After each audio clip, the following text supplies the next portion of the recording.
Hello everyone, welcome back to Kavita Hadu classes. Kavita Hadu classes में एक बार फिर से आप सभी का बहुत बहुत स्वागत है।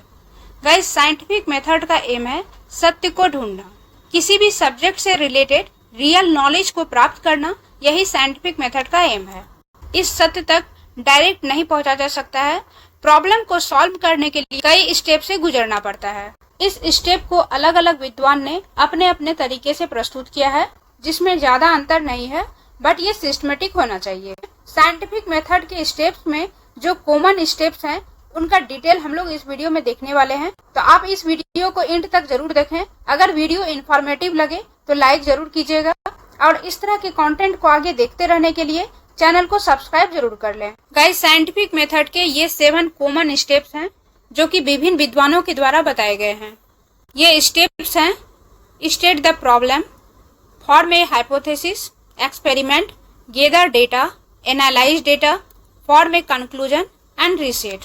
इसकी 1 बाय 1 डिटेल देखते हैं। साइंटिफिक मेथड का फर्स्ट स्टेप है स्टेट ऑफ द प्रॉब्लम। किसी भी रिसर्च को कंडक्ट करने से पहले एक प्रॉब्लम की आवश्यकता होती है, तो इसके अंतर्गत एक क्वेश्चन या प्रॉब्लम को डेवलप किया जाता है जिसका सॉल्यूशन निकाला जा सके।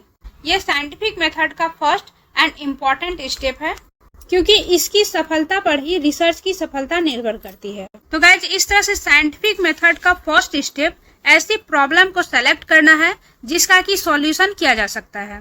प्रॉब्लम को सेलेक्ट करते वक्त इस बात का ध्यान रखा जाता है कि यह रिसर्च के योग्य हो। साइंटिफिक मेथड का नेक्स्ट स्टेप है फॉर्मुलेट ए हाइपोथेसिस। यह स्टेप भी बहुत इंपॉर्टेंट होता है। तो इसमें सबसे पहले जानते हैं कि हाइपोथेसिस क्या होता है। हाइपोथेसिस को हिंदी में उपकल्पना कहते हैं। उपकल्पना एक वास्तविक प्रस्तावना है जिसकी जांच की जा सकती है। हाइपोथेसिस एक टेंटेटिव सॉल्यूशन है।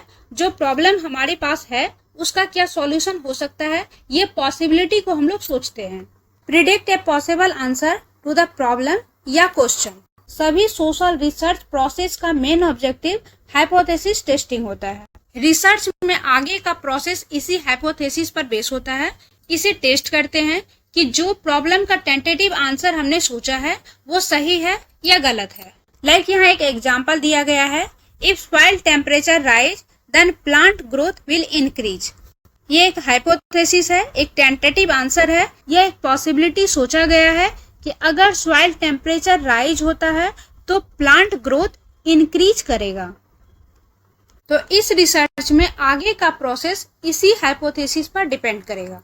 अगर हाइपोथेसिस को टेस्ट नहीं किया जा सकता है तो उसे हाइपोथेसिस भी नहीं कर सकते हैं। नेक्स्ट स्टेप है एक्सपेरिमेंट।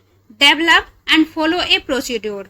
जो हाइपोथेसिस हमने बनाया है उसे टेस्ट करना है, तो उसके लिए एक प्रोसीड्योर को फॉलो करेंगे। इसके अंतर्गत पहले वेरिएबल को सिलेक्ट करेंगे। प्रॉब्लम से रिलेटेड कई सब्जेक्ट हो सकते हैं। एक रिसर्चर एक रिसर्च में सभी सब्जेक्ट का अध्ययन नहीं कर सकता है, इसीलिए वो अपने रिसर्च से रिलेटेड कुछ इम्पोर्टेंट वेरिएबल को सिलेक्ट करता है। एंड नेक्स्ट स्टेप सैम्पलिंग की होती है। ये भी रिसर्च का एक इम्पोर्टेंट पार्ट है। सैम्पलिंग के बाद रिसर्चर उस सैंपल से डेटा को कलेक्ट करता है। इसमें हाइपोथेसिस से रिलेटेड इंफॉर्मेशन को कलेक्ट किया जाता है।